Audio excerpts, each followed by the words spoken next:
The problem with starving on an alien planet, Quelm decided on the third day after the crash, was not the hunger itself, but the way it made everyone stupid.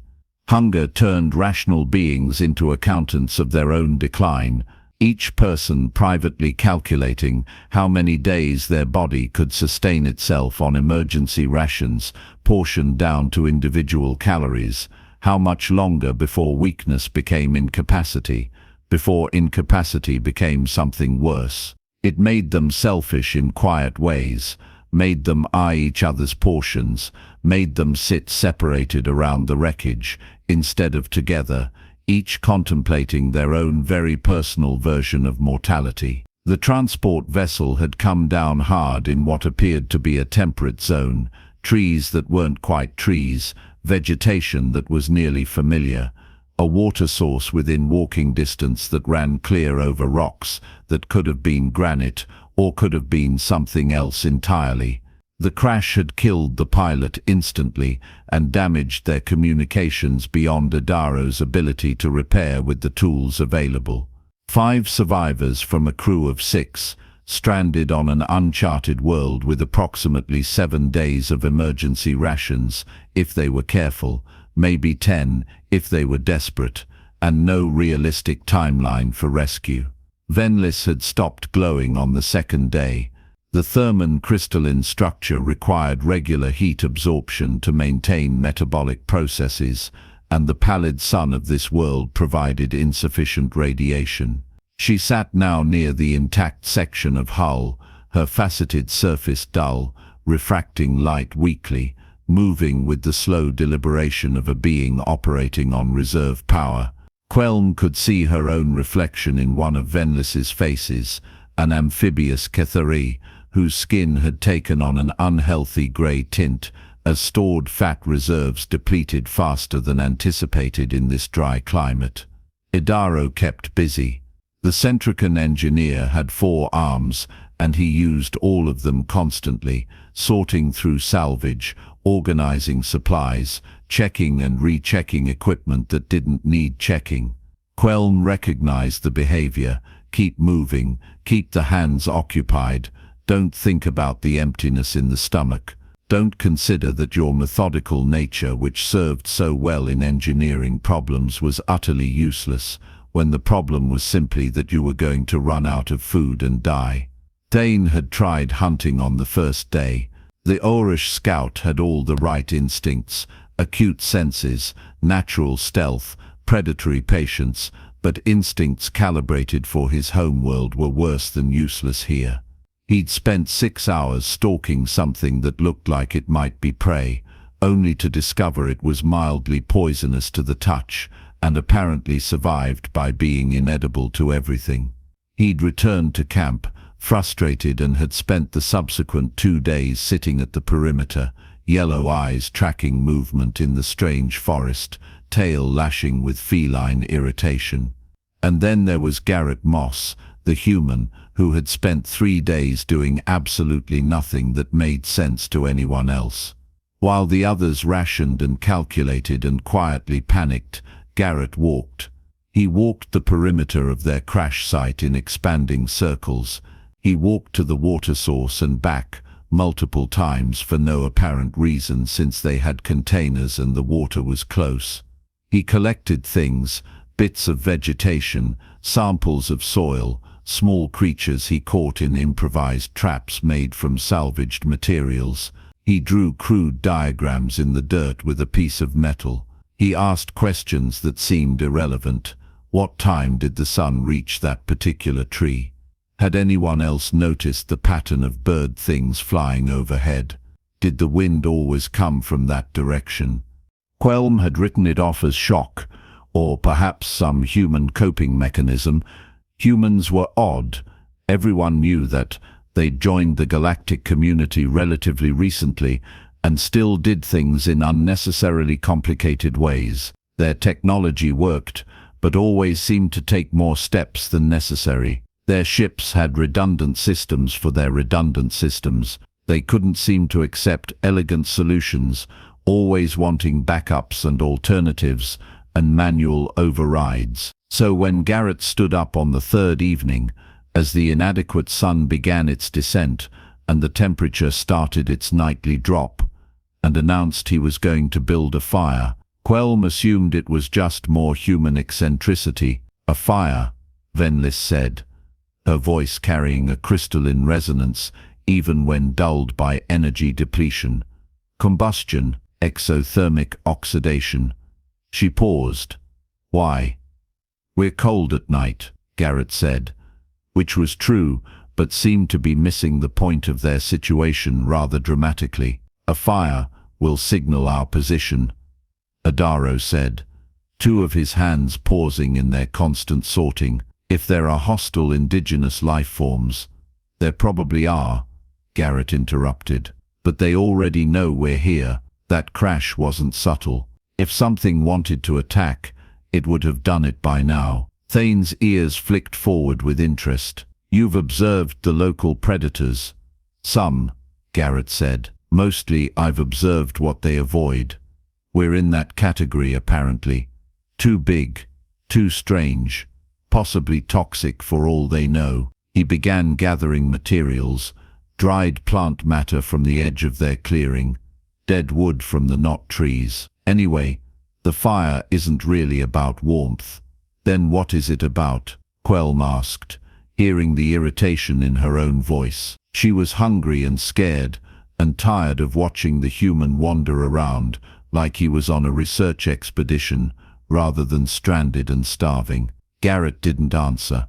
He just kept working, and the crew watched because there wasn't much else to do, and because, Quelm admitted to herself, there was something almost hypnotic about watching someone perform a task with complete confidence, even if the task made no sense. Most spacefaring species had moved past fire millennia ago. The Thermans had never needed it. They processed energy directly.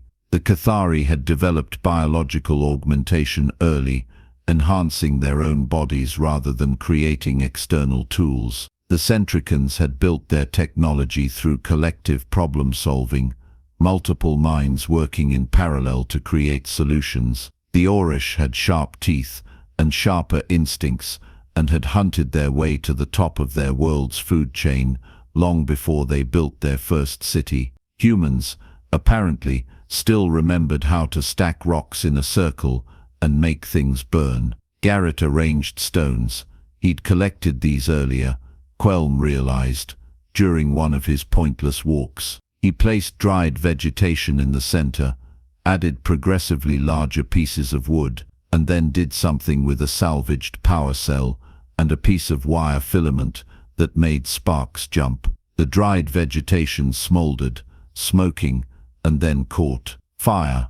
Quelm had seen fire before, of course, in controlled industrial settings, in ship engines, in carefully managed laboratory conditions. But this was different. This was fire, as something alive, something that moved and breathed and changed moment to moment. It crackled. It threw light that danced across the wreckage of their ship. It radiated heat in waves that Quelm could feel from 3 meters away. Venlis moved closer immediately, her crystalline structure refracting the firelight into scattered rainbows across the camp. She positioned herself at what must have been the optimal distance for heat absorption without risk of damage, and Quelm watched as the Therman's dull facets began, very slowly to brighten.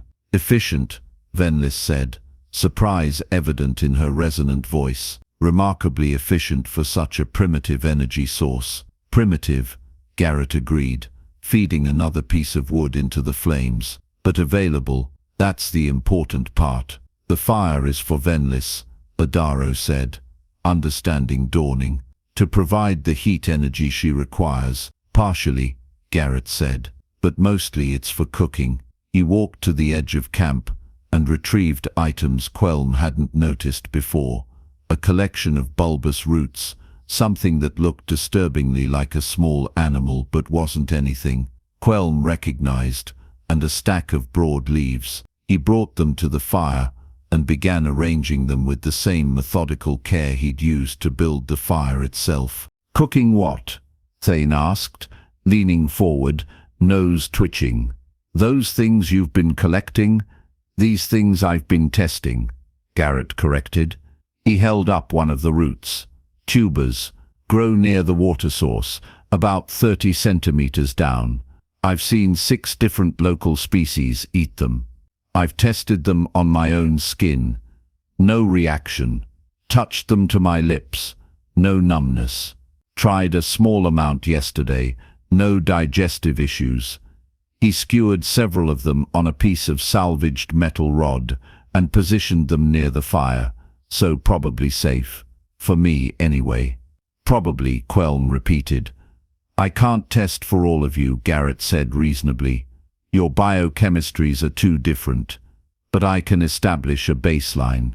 If 6 local species with presumably different biologies can all eat something, odds are decent it's broadly compatible with carbon-based life. He picked up the small animal. No, definitely an animal. Quelm could see it had been cleaned and prepared. This one I'm more confident about. You killed that. Thane's voice carried respect, and surprisingly, a hint of jealousy. Trapped it. This morning, early. It's a predator. See the teeth. Small but efficient. That means protein dense. I watched 3 different scavengers feed off one of its kills yesterday. They all walked away fine. He placed the creature on a flat stone he'd positioned at the fire's edge. So probably safe. Again, probably. This is insane, Quelm said. You're gambling with alien biology based on, what? Watching animals for 3 days. Yes, Garrett said simply. What else did you want me to do? We have databases we can't access. We have scanners that don't work. We have emergency rations that will run out. So I watched. I learned what I could. I tested what seemed safe. He adjusted the stone under the cooking meat. And I watched you all getting stupider from hunger. The smell hit Quelm then. The tubers were beginning to cook, their skins splitting in the heat, releasing an aroma that was sweet and earthy, and made something clench painfully in her stomach. The meat sizzled on its hot stone, fat rendering, proteins transforming under heat, and the scent was rich and complex, and absolutely, undeniably appetizing. Quelm's mouth filled with saliva involuntarily. Beside her she heard Idaro's breathing change. Thane's pupils dilated, fixed on the cooking meat with predatory intensity. Even Venless, who didn't eat in any conventional sense, angled her facets toward the fire, as if drawn by more than just the heat. How did you know? Idaro asked quietly. How did you know to do this?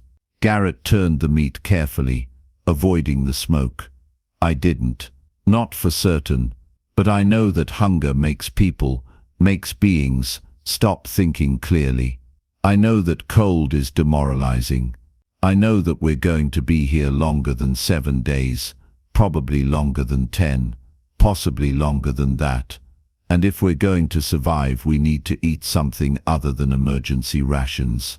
He prodded one of the tubers. And I know that humans have been watching things and figuring out what's safe to eat for a very, very long time. It's basically what we're good at. Besides building fires, Venless observed. Besides building fires, Garrett agreed. The first cooked meal was not elegant. Garrett portioned carefully, and Quelm noted the unfairness of his distribution with something like gratitude. He gave most of the meat to Thane, whose carnivorous biology clearly needed it. He gave Quelm 3 of the tubers, keeping only 1 for himself. Idaro received a balanced portion, and Venless stayed positioned by the fire, absorbing heat with what appeared to be genuine contentment. Quelm bit into the tuber cautiously. It was hot, painfully hot, and she had to wait for it to cool, blowing on it in a gesture that felt absurdly normal given their circumstances. When she finally tasted it, the flavor was strange but not unpleasant, starchy and slightly sweet, the texture somewhere between a root vegetable and a nut. She ate slowly, monitoring her body for any adverse reactions.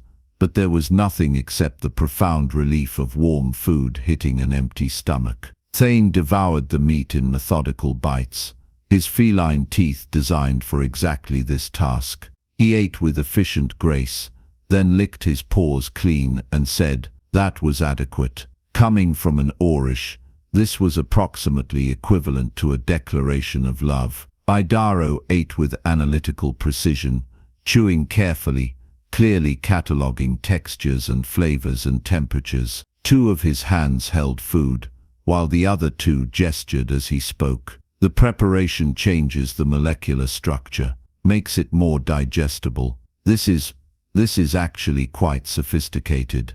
It's cooking, Garrett said. It's one of the oldest technologies humans have. You take things that are barely edible or inedible entirely, and you transform them into food. He fed another piece of wood into the fire. It's not sophisticated, it's just practical. But something had shifted in the camp. They were no longer 5 isolated beings calculating individual survival odds. They were sitting around a fire, eating warm food, and the wreckage of their ship suddenly looked less like a disaster and more like temporary shelter. The alien forest around them was still alien, still potentially dangerous, but it was also, Quelm realized, full of things that could be observed and tested, and possibly turned into food. The conversation that followed wasn't about rescue probabilities or ration calculations. It was about what came next. Garrett suggested establishing a proper cooking area, more stones, a better arrangement for different types of heat. Idaro immediately engaged with this as an engineering problem, proposing designs with multiple heat zones, considering smoke management and fuel efficiency. Thane mentioned the grove of knot trees he'd seen, the ones with hanging fruit-like structures. He'd dismissed them before as irrelevant, but now volunteered to scout them properly, to observe what ate them, to test them using Garrett's methodology. Quelm offered to examine the water source more thoroughly. She had knowledge of filtration systems and chemical testing that might be adaptable. Even Venlis, comfortably bright now after absorbing heat for an hour, suggested positioning some of the salvaged reflective materials to redirect sunlight, creating passive heat sources throughout the camp. They talked until the fire burned down to coals, making plans, dividing responsibilities, thinking past the next meal to the meal after that, and the week after that. Quelm realized she'd stopped calculating days until starvation and started thinking about establishing sustainable systems. When the fire finally dimmed, Garrett banked it carefully with stones and ash, preserving the coals.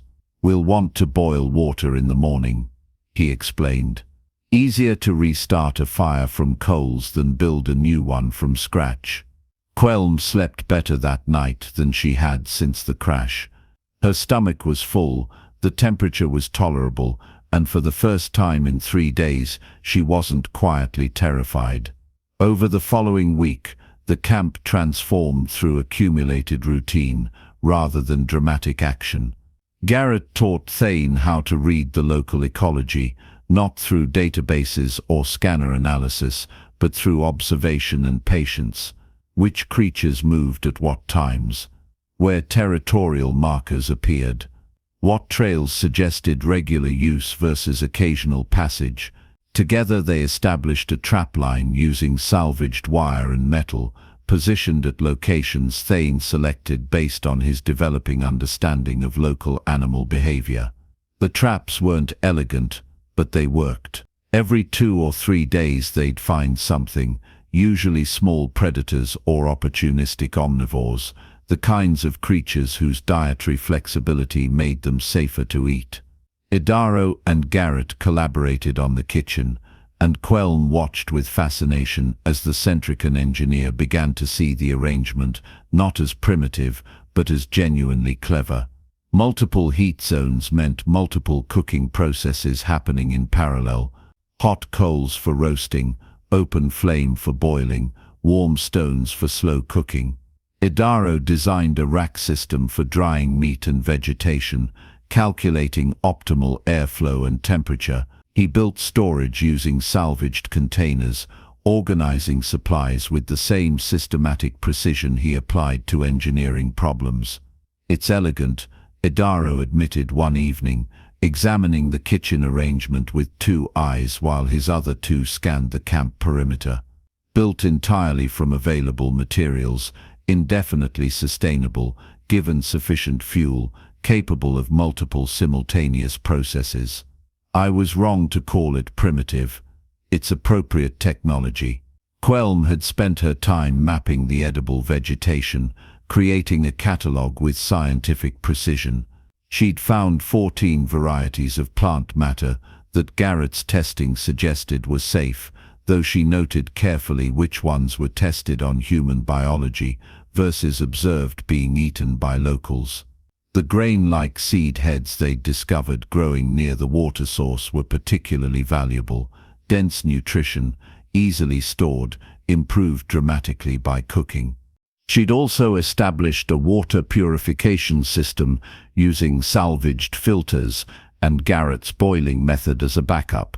The local water was probably safe, but probably wasn't a word Quelm liked applying to hydration.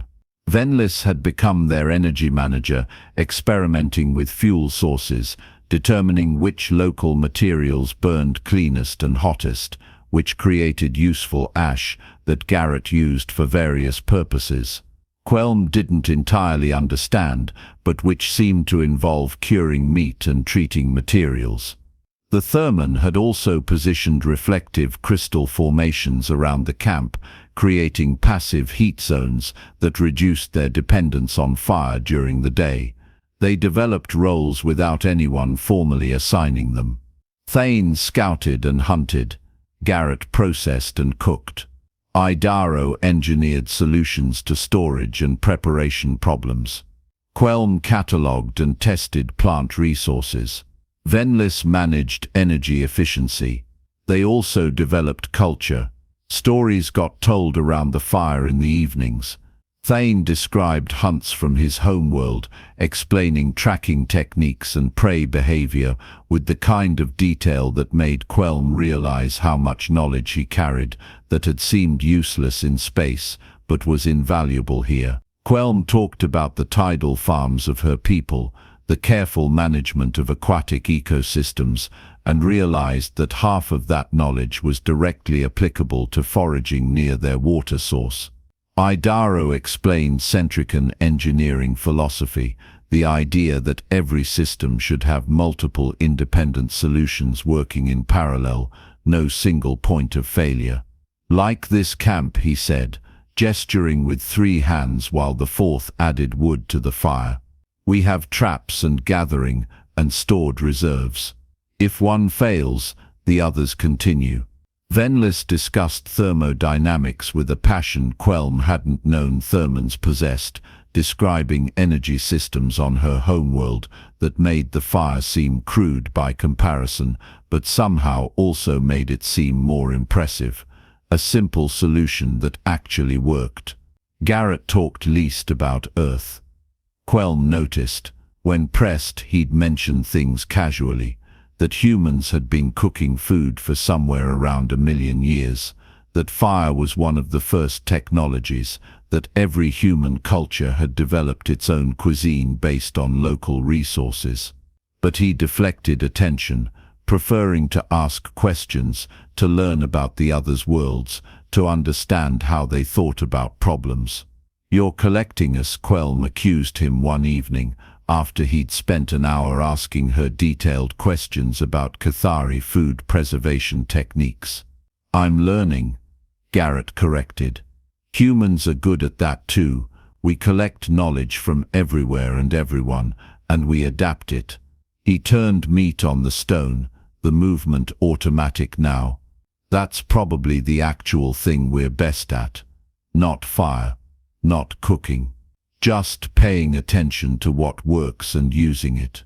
When the rescue ship arrived on the 14th day, signaled by a beacon that Idaro had finally managed to repair using parts carefully extracted from non-essential systems, they were eating breakfast. The rescue team found them gathered around a fire pit that had been improved with engineering precision, surrounded by organized stores of dried meat and processed vegetation, discussing whether the fruit from the knot tree grove could be fermented into something useful. Venlis glowed with health. Thane was teaching Quelm a stalking technique. Idaro was sketching improvements to the drying racks, and Garrett was explaining the proper temperature for rendering fat. The captain of the rescue vessel was a Novenian named Jex Ricor, who had conducted 47 emergency retrievals and had never seen survivors quite like this. "You were reported as a crash with critical damage and likely casualties," Jex said, consulting a datapad while looking around the camp with visible confusion. "Your distress beacon indicated immediate rescue necessity." "That was 2 weeks ago," Idaro said. "Circumstances changed." The medical examiner, a efficient Delcran who'd probably expected to find corpses or traumatized survivors, instead found 5 beings who were slightly underweight but properly nourished, showing none of the stress markers typical of survival situations. She ran her scans 3 times, recalibrating equipment, clearly not trusting her results. "How did you manage this?" Jex asked finally, and all 4 of them gestured toward Garrett, who was currently banking the fire with the kind of care someone might show for a valued tool. They each tried to explain, and Quelm was struck by how each highlighted different aspects. Venlis discussed thermal efficiency and energy management. Idaro praised systematic adaptation and appropriate technology. Quelm emphasized empirical testing and careful observation. Thane simply stated that Garrett had understood hunger as a problem with solutions rather than an enemy to fight. But Jex, for all his experience, seemed genuinely baffled. "You built fires," he said slowly. "You cooked food. You established," he consulted his datapad, "what appears to be a semi-permanent settlement." "We established a kitchen," Garrett corrected. "There's a difference, is there? A kitchen implies intention," Idaro said. "Not just survival but civilization. The division of labor, the sharing of resources, the development of specialized knowledge." He gestured with all 4 arms at the organized camp. "We weren't just surviving, we were living." Jex's species had evolved past the need for conventional food millennia ago, Quelm remembered. They consumed processed nutrient blocks, optimized for efficiency. The concept of gathering and preparing and cooking food was probably as alien to him as his silicon-based biology was to her. The rescued crew loaded onto the ship, collecting their few personal items and leaving behind everything else. The traps, the drying racks, the organized stores, the kitchen. Quelm found herself oddly reluctant to go, which was absurd. They were being rescued. They were going home. This had been a disaster, a crash, a survival situation. But it had also been 2 weeks of working together, learning together, eating together around a fire. It had been the strange experience of being genuinely terrified and genuinely content, sometimes in the same day. Garrett took one last look at the camp before boarding. The kitchen area, with its carefully positioned stones. The fire pit, still warm. The drying racks Idaro had engineered. The sorted stores of tested vegetation. The neat stack of fuel wood that Venlis had determined burned most efficiently. To the rescue team, Quelm realized, it looked like elaborate primitive behavior, like survivors reverting to ancient practices out of desperation. They didn't understand that what they were seeing was the difference between desperation and civilization, between rationing toward death and building toward sustainability. As the rescue ship lifted off, Quelm looked back at the crash site one more time. The emergency supplies were still there. She realized those protein bars and nutrient packets they'd been rationing so carefully on the first 3 days, calculating their survival odds down to individual calories. They'd barely touched them after Garrett built the fire. They'd faced hunger first, and the human had built fire and turned the camp into a kitchen. The rest, as it turned out, was just cooking. Jex Rickor would file his report, noting unusual survivor behavior and excellent resource management, commending the crew's adaptability and cooperation. He would probably never quite understand what he'd witnessed, not because it was complicated, but because it was so fundamentally simple that its significance was easy to miss.